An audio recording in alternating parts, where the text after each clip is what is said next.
నేది 44వ division సచివాలయం కన్వీనర్ని. నా పేరు అంకాని నాగరాజు, 44 డివిజన్.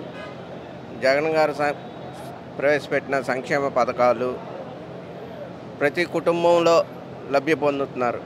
ఒక చిన్నపిల్ల అమ్మఒడి కాడి నుంచి వృద్ధాప్య పెన్షన్ వరకు, ఇల్లు అని, కాప్ కార్పొరేషన్ అని, డ్వాక్రా అని, అన్ని విధాల చిన్న పిల్లల కాడి నుంచి పెద్ద పండు ముసలి వరకు లబ్ధి చేకూరుతుంది ప్రతి ఇంటికి. మా ఇంట్లో మా 2 పిల్లలు బీటెక్ చదువుతున్నారు.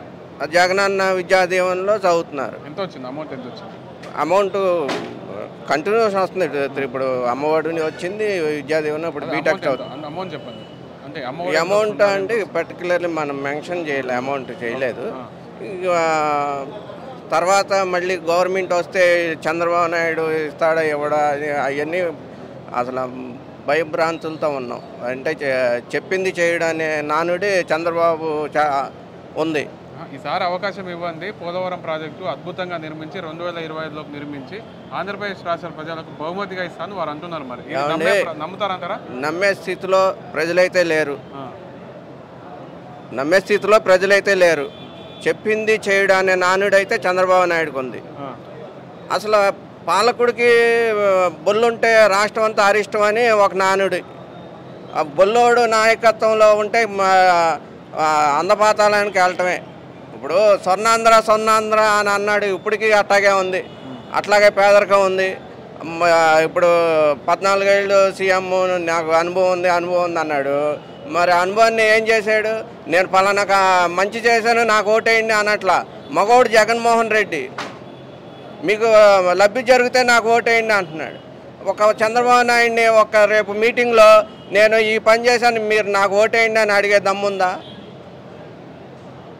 జగన్మోహన్ రెడ్డి రియల్ హీరో పాత్ర చేస్తున్నాడు ముఖ్యమంత్రి హోదాలో ఉండి. పవన్ కళ్యాణ్ సినిమాల్లో హీరోగా నటిస్తూ నిజ జీవితంలో విలన్ పాత్ర చేస్తున్నాడు. పెత్తందారులకి కొమ్ము కాస్తా.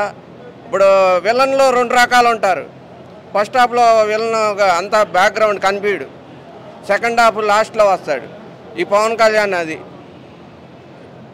పేద ప్రజలు అల్లాడిపోతుంటే కరోనా టైంలో ఇబ్బందులు పడితే అసలు హైదరాబాద్ వెళ్ళి ఆధార్ కార్డు లేని వాళ్ళందరూ ఇక్కడికి వచ్చి మేము రాజకీయం చేస్తాం, మేము ఉద్ధరిస్తాం, మేము ఆంధ్రాన్ని అది చేస్తాం ఇది చేస్తాం అని పిచ్చి పేలాపనలు.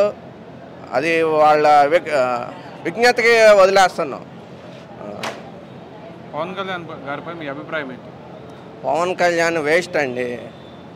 చంద్రబాబు నాయుడికి గ్రూపు రాజకీయాలు కావాలి. అందరినీ పోగేసుకొని వెళ్ళి నుంచుంటాడు. ఓపిక తక్కువ మనిషి. జగన్ గారు రియల్ హీరో. సింగిల్గా వస్తానంటున్నాడు. నీకు బలం లేని వాళ్ళే అందరినీ పోగు చేసుకుంటారండి. న్యాయం ధర్మం ఉన్నవాడు సింగిల్గా వెళ్తాడు. రానున్న అసెంబ్లీ ఎన్నికల్లో మొత్తానికి వైసీపీ జెండా ఎగురుతుంది అంటారా? మరి పక్కాగా ఇప్పుడు గెలిచే అవకాశాలు ఉన్నాయా? ఏమండి, పవన్ కళ్యాణ్ చంద్రబాబు నాయుడు 2014లో అలయన్స్లో పోటీ చేశారు. అప్పుడు అలయన్స్లో పోటీ చేసినా కూడా ఎన్ని సీట్లు వచ్చినాయి? 67 సీట్లు వచ్చినాయి.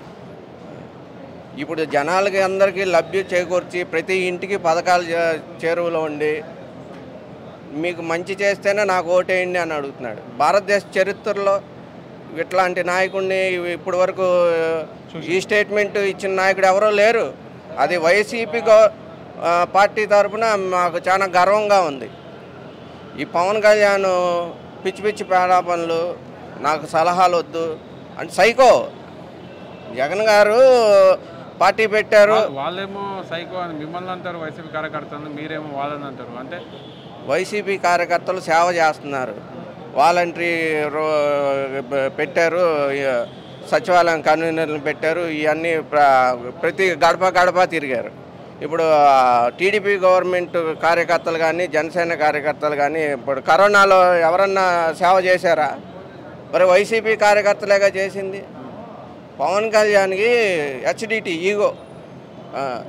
నేను ఏమీ చేయలేకపోయాను, 2 చోట్ల ఓడిపోయాను, నా బాధ ఏంటో మీకు తెలియదు అని మొరబెట్టుకుంటున్నాడు. గెలిచి అసెంబ్లీలో నా ప్రతాపం ఎన్నో చూపిస్తా అంటున్నారు.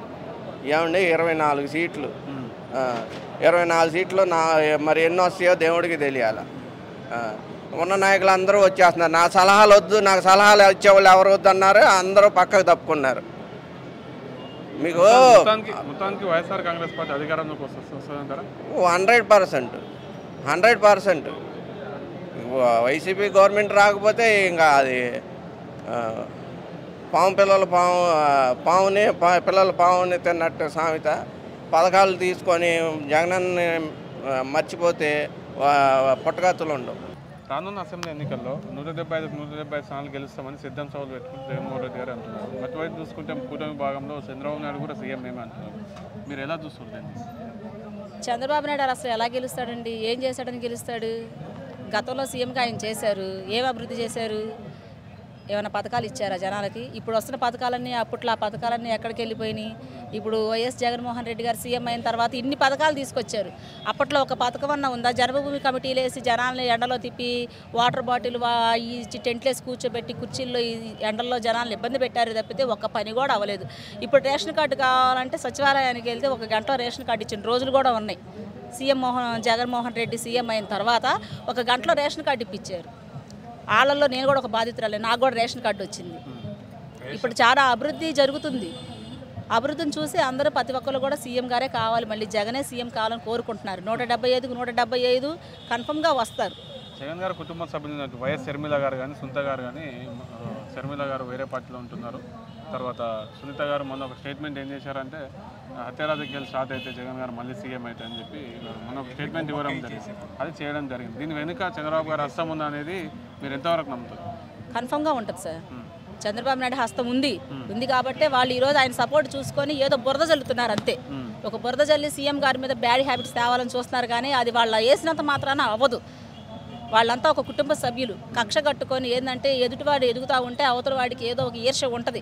అలాగే ఇప్పుడు షర్మిల అమ్మ కూడా ఆ రోజుల్లో జగన్మోహన్ రెడ్డి గారి కోసం నా అన్నని గెలిపించండి అని చెప్పని, అన్నను వదిన బాణం అని చెప్పని వచ్చింది. ఆవిడ వచ్చింది, ప్రచారం చేసింది, అంతా బాగానే ఉంది. ఆ రోజుల్లో అన్న గురించి తెలియదా ఆవిడకి? చిన్నప్పటి నుంచి ఆ అన్నతోనే కలిసి పెరిగింది కదా, అన్న మనస్తత్వం ఆమెకి తెలియదా? ఇదే ఏపీలో మరి ఆమె వచ్చి రాజకీయాల గురించి ప్రచారం చేసిందిగా. అన్న దుర్మార్గుడు అయితే ఎలా చేసింది, అన్న హత్య రాజకీయాలు చేస్తే ఎలా చేసింది, అన్న గురించి తెలియదా ఏంటి ఆవిడకి? ఈరోజు అన్న హంతకుడు అయిపోతాడా ఏంటి ఆమె చెప్తే? ఆమె ఏదో అవతల పార్టీలో చేరింది కదా అని చెప్పని ఈరోజు బురద చల్లటం కాదు. వాస్తవం అనేది జనాలందరికీ తెలుస్తుంది, అందరూ కళ్ళకు చూస్తున్నారు. ఆవిడ అనగానే ఆయన అయిపోడు. పోలవరం ప్రాజెక్ట్ ఏదైతే ఉందో నన్ను గెలిపిస్తే ఈసారి తప్పకుండా అభివృద్ధి చేసి 2025లో ఆంధ్రప్రదేశ్ రాష్ట్ర ప్రజలకు బహుమతి ఇస్తామని చంద్రబాబు నాయుడు గారు చెప్తున్నారు. నమ్ముతారంటారా? చంద్రబాబు నాయుడు గారు ఉన్నప్పుడు బస్సులు పెట్టి జనాలందరినీ తీసుకెళ్లారు. ఆ రోజు ఆ బస్సుల్లో నేను కూడా వెళ్ళిందాన్ని. అప్పుడు ఏం అభివృద్ధి చేశాడు? అప్పుడు ఉన్నప్పుడు ఏడవలేదు, కానీ ఇప్పుడు వచ్చి ఏడుస్తాడా ఏంటి ఆయన? అప్పుడు చేయలేకపోయాడు, వదిలేసిన వాడిని ఎలాగో మూల కూర్చోబెట్టారు జనాలు. అలాగే హాయిగా కూర్చొని మనవడితో ఆడుకోవడం బెస్ట్. ఈ వయసులో ఆయన రాజకీయాలు చేసి ఎండలో కష్టపడలేడు, చక్కగా ఏసీలో కూర్చొని రెస్ట్ తీసుకోవడం మంచిది. ఆయన పవన్ కళ్యాణ్ గారిపై మీ అభిప్రాయం? పవన్ కళ్యాణ్ గారు ఆయన సినిమాలు తీసుకుంటే బాగుంటుందండి. ఎందుకంటే ఆయన వేస్ట్. ఇప్పుడు 24 సీట్లే తీసుకున్నారు. ఎందుకంటే పావలా పవన్ కళ్యాణ్ అన్నారు. 25 సీట్లు తీసుకుంటే అక్కడ నిజంగానే పావలా అయిపోతాడు అని చెప్పి 24 సీట్లు తీసుకున్నాడు. 24 సీట్లు తీసుకోవడం ఏంటండి? చంద్రబాబు నాయుడు నువ్వు ఇద్దరు సపోర్ట్గా మరి కలిసి వెళ్ళాలనుకున్నప్పుడు ఇద్దరు చెరసాగం తీసుకోండి. చెరసాగం చేసుకొని చెరసాగం మీద గెలిచి అప్పుడు ఇద్దరు చెరసాగం చేయండి సీఎంగా. 5 సంవత్సరాలు అన్నారు కదా, 2.5 సంవత్సరాలు మీరు చేయండి, 2.5 సంవత్సరాలు ఆయనకి చేయండి. అప్పుడు అభివృద్ధి చేయండి. మీరు గెలిస్తే మీ ఇద్దరి మధ్యన సీట్ల మధ్యన మీకు సఖ్యత లేదు. ఇప్పుడు మీరు వచ్చి ఏం చేస్తారండి? పవన్ కళ్యాణ్ గారు మీ వల్ల ఏం కాదు.